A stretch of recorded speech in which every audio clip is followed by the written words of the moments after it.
Hey guys, Amazing Ampharos here, picking back up with my Final Fantasy IV The After Years playthrough, where I'm going to do the Kain side of the main quest. Now, Kain's tale is interesting in two ways. One side of it is that you're jumping back and forth between Kain here and your Theodore Hooded Man party, with the story mostly focusing on how things are going to turn out for Kain. The other thing that's interesting is that we did import our Theodore and Hooded Man stuff from Theodore's tale, so unlike all the other tales, we don't get a fresh start. We have to live with the consequences of our prior actions. Luckily, I spend a lot of time doing prep in Theodore's tale, and that's going to be good because I'm sure not going to spend any time doing prep here. Because, remember, the Hooded Man's identity will be revealed, and his long-term potential as a character is improved the lower level he's at. And incidentally, Kain's stats here don't really help you at all. So, every time I have to play as him, I'm just going to be gathering inventory items to help out our friends. Because Theodore and the Hooded Man have some real challenges ahead of them.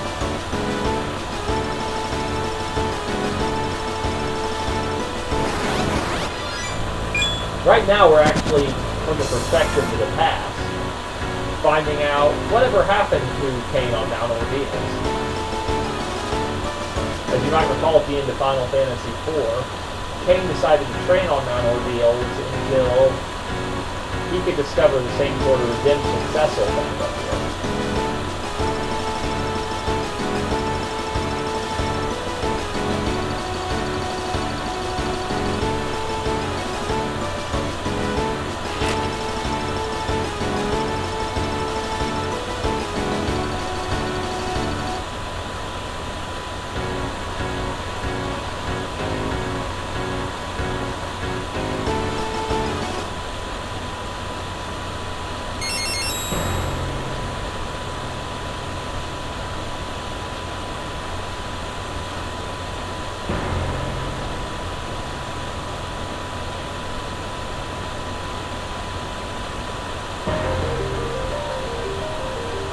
And it looks like Kain's going to have to deal with the same thing that Cecil had to deal with. But we're not going to get to see how that turns out.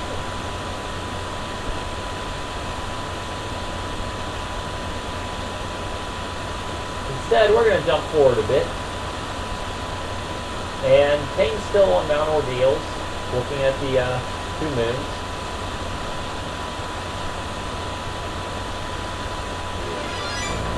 And suddenly, we're at the end of Forum's tale. This is why you really had to do Forum's tale before the second half of the main story, because this tale opens up with spoiling the end of Forum's tale.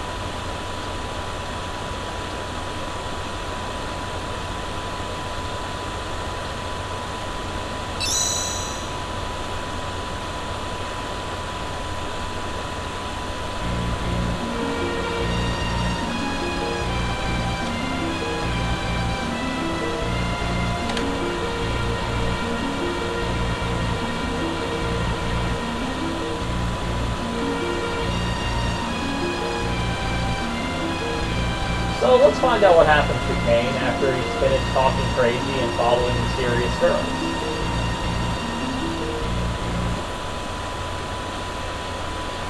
This dungeon is much simpler with Kain than it was with Theodore. The floors don't hurt and multiple routes are taken out. But all the treasure's back, so let's take advantage of that.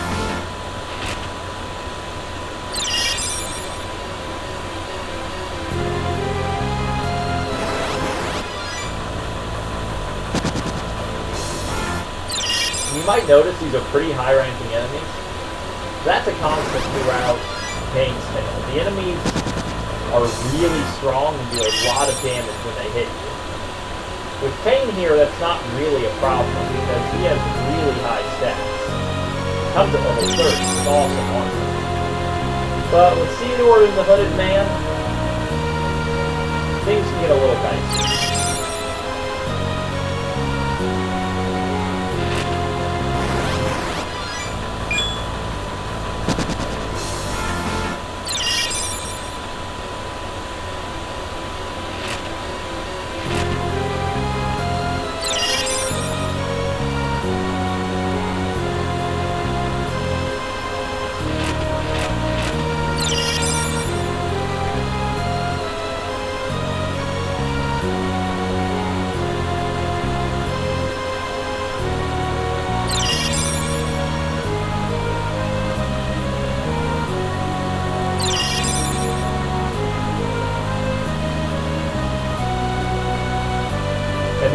return to the entrance.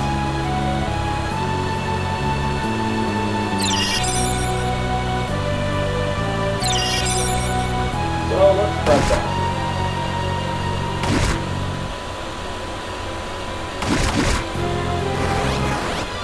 And I seem to be doing an excellent job of showing the entrance way to navigate this.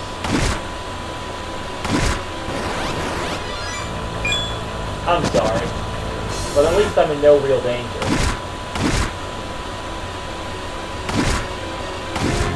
Here we go.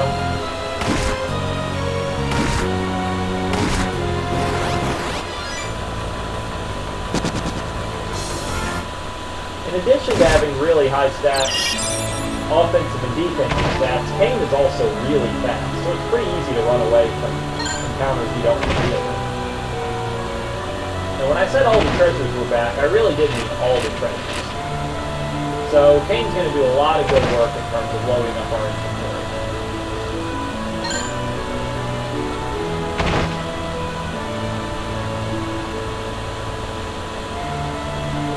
Unfortunately, we still can't get back there. Maybe someday later.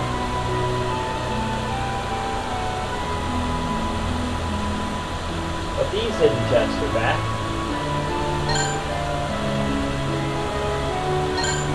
Though their contents don't seem quite as good as last time, we'll take everything we can get.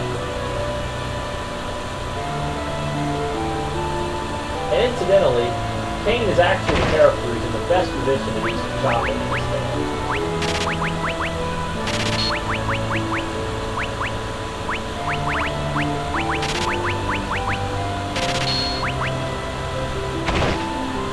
Because we're going to be doing a lot of running, it makes the most sense to just drop as much money as we can now.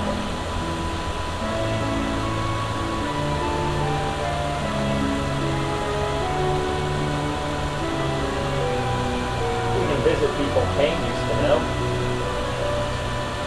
We can find that wonderfully rare item that we can do some funny things with it now, but we hold on to it, we can do useful things with it later. Visit Rose's mom. I think this is enough sentimentality, though. Let's advance the story.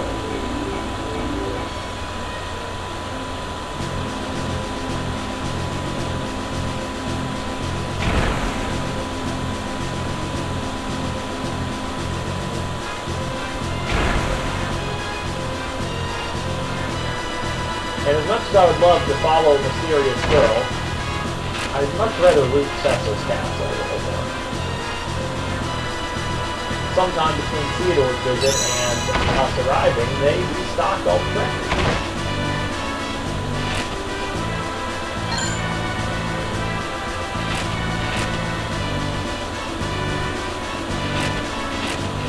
And this is really some very nice stuff to get for free. Whoops. That's right.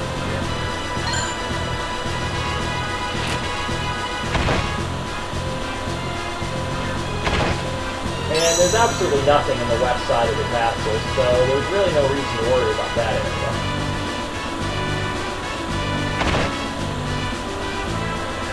And every single one of the soldiers says the exact same thing, so I'm not really missing anything at all by just running past them. Well, let's kill Cecil. Or maybe not.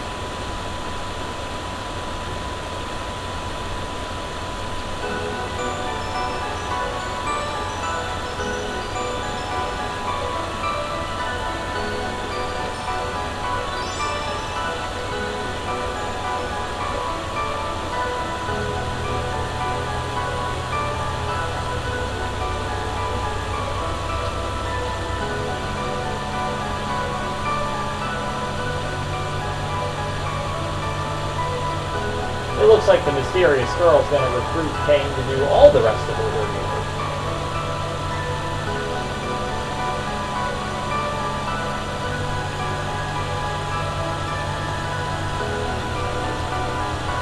So let's take a bunch of zombie soldiers and go loot the Ghoul and Dom.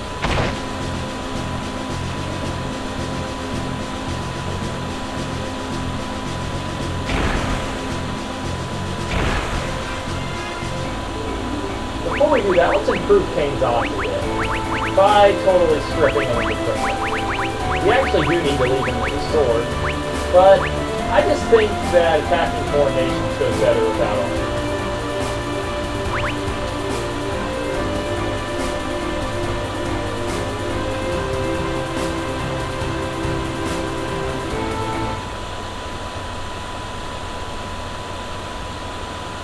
Now let's get to the real gameplay here.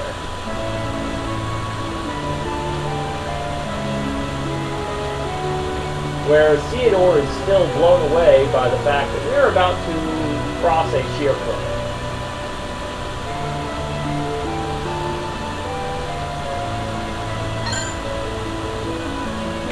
Let's visit Rydia's house real quickly and loot her fireplace. Oh wait, there's more. The blood sword's actually a really awful weapon, but I'm not one to pass up on free stuff. Well, let's pay our respects here to Rydia's mother. The hooded man saying yet another enigmatic thing. Anyone have any guesses on his real identity yet?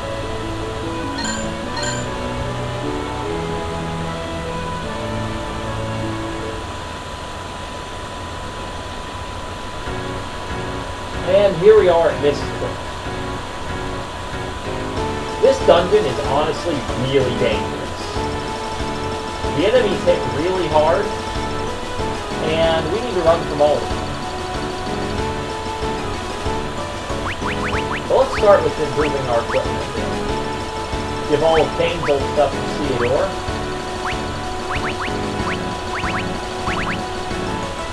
And we were able to improve the hooded man's equipment a bit too.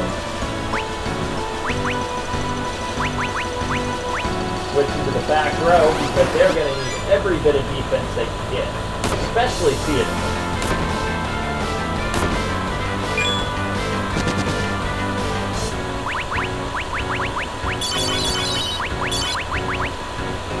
You really have to keep healed up here because it's very easy to lose all your life, really, in a single bad encounter.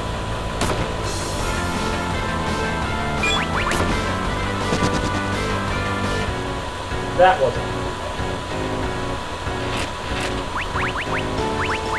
That bone wrist should go to the hooded man. It's a better piece of equipment than what he has.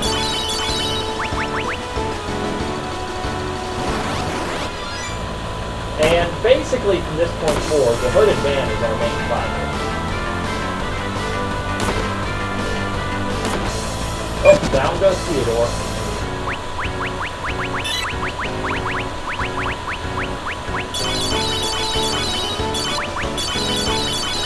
Sometimes Theodore just doesn't make it. He's really fragile. We've kind of hit the point in the story where Theodore is just not strong enough to help us physically. And he's still a really limited white mage. So Theodore's kind of going to be our little burden for the rest of this game.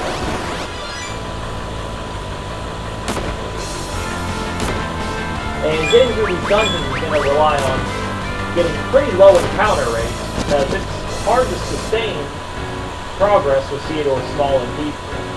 But we'll do what we can do.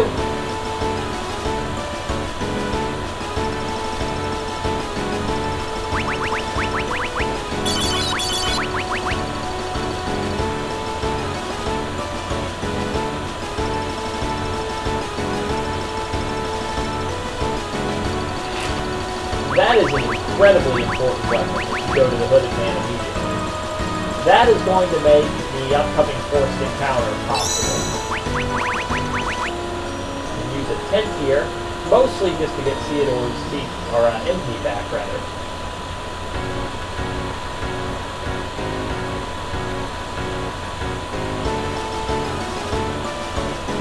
And, oh, I guess Theodore's not our burden anymore. Well, I guess he lived, so let's go save him. Now this is where things get even more dangerous, because random encounters with only the hooded man are very likely to end badly. Mystery Egg is just about the best thing you can run into, because you can escape before it has a chance to hatch.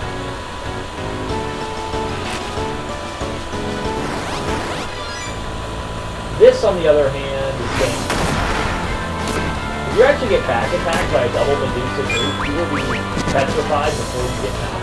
Before you have any ability to do anything at all. It's pretty hilarious. Unless it's been a while since you saved. Then it's a different kind of fun. Flame Shield will be important for us down the road, but it's not important now.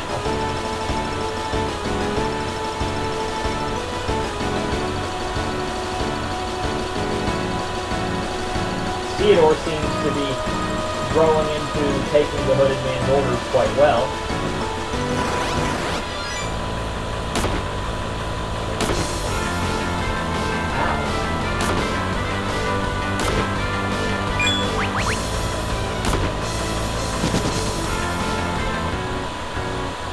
But there's really no need to heal because we're out.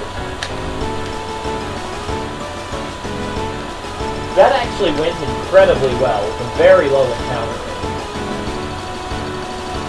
If you just get bombarded by the enemies, it's very easy for Theodore to run out of MP, or you just get back attacked by the wrong group with the Hooded Man alone and you're done.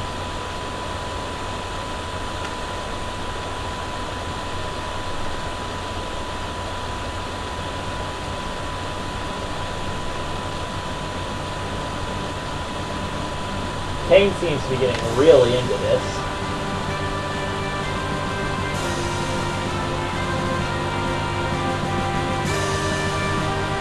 While Theodore defends the honor of the Red Wings.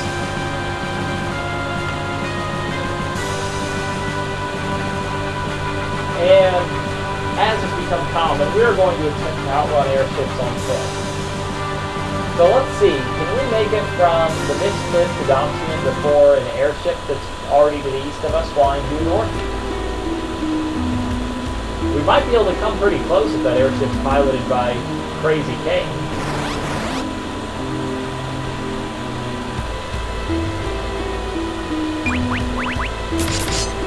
Let's use jump. It's going to be hard to survive with no armor, though. The trick's supposed to be don't attack, but I don't really see that working out for us that well.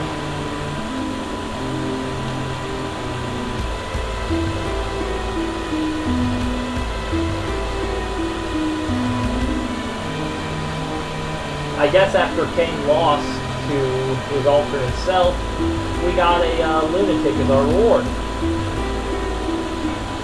It's a really good thing in the first game that Cecil won. And as you can see, we get a full heal automatically after that little scene with Kain. But I'm actually going to switch Theodore to a staff because he really can't help us fighting anymore, but we're going to need this to help in an upcoming battle. Head to Kaito.